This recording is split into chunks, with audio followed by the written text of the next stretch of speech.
নমস্কার, আপনাদের সবাইকে স্বাগত।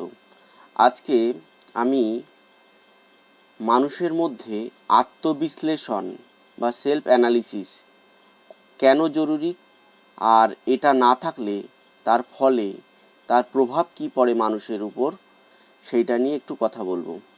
দেখুন, এই বিষয়টায় কথা বলতে গেলে আগে আমাকে অন্য একটি বিষয়কে তুলে ধরতে হয়। সেই বিষয়টি কি, যে আমাদের সমাজে বা আমাদের মানুষের জীবনে দু ধরনের সত্য আছে। একটা হচ্ছে চিরন্তন সত্য, আর একটা হচ্ছে ব্যক্তিগত সত্য। চিরন্তন সত্য সেইগুলোই যা আদি অনন্তকাল ধরে চলে আসছে এবং যেটা জীবনের সমস্ত পরিপ্রেক্ষিতেই একই থাকে, সেটা হচ্ছে চিরন্তন সত্য।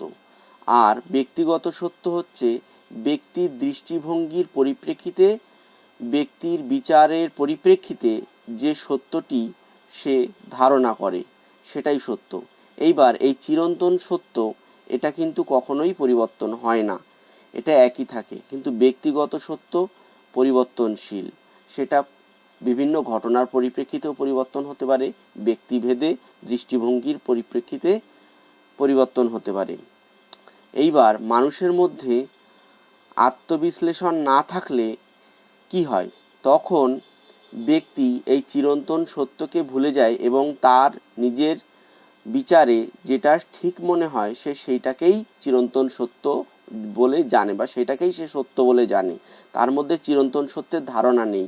তার যে নিজেকে নিজের বাইরে বেরিয়ে তাকে বিচার করতে হবে, সেই সেন্সটা তার মধ্যে অনেক সময় থাকে না।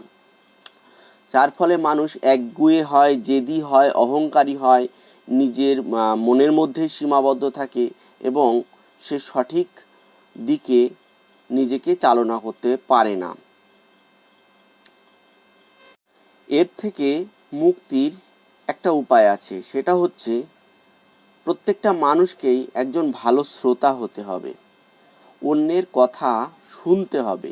এবং আরেকটি উপায় হলো প্রত্যেকের কথা শুনে অন্তত কারোর সামনে না হোক, নিজের মনের মধ্যে নিজের অগোচরে সময় পেলে তাকে সেই কথাগুলো নিয়ে ভাবতে হবে।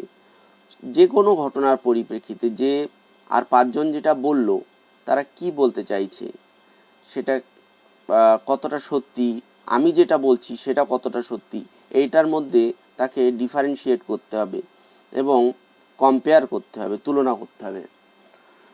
তাহলে আর সাথে সাথে আর একটা জিনিসও হয়, তাকে বিভিন্ন ধর্মগ্রন্থ হোক, বিভিন্ন মনীষীদের বাণী হোক, সেই বিষয়ক বিভিন্ন সত্য জানতে হবে। তাহলে তার মধ্যে এই যে ইটারনাল ট্রুথ বা চিরন্তন সত্যের যে ব্যাপারটা একটু একটু করে ডেভেলপ হবে এবং একটা সময় দেখা যাবে সে নিজের দৃষ্টিভঙ্গির বাইরে গিয়েও অনেক কিছু বিচার করতে পারছে। আর প্রত্যেকটা মানুষের এই মুক্ত বিচারের ক্ষমতাটা থাকা অত্যন্ত জরুরি। তাহলে মানুষের জ্ঞান আহরণের বা সমস্ত কিছু জানার, সঠিক জিনিসটা জানার পথ খুলে যায়। ধন্যবাদ ভিডিওটি দেখার জন্য।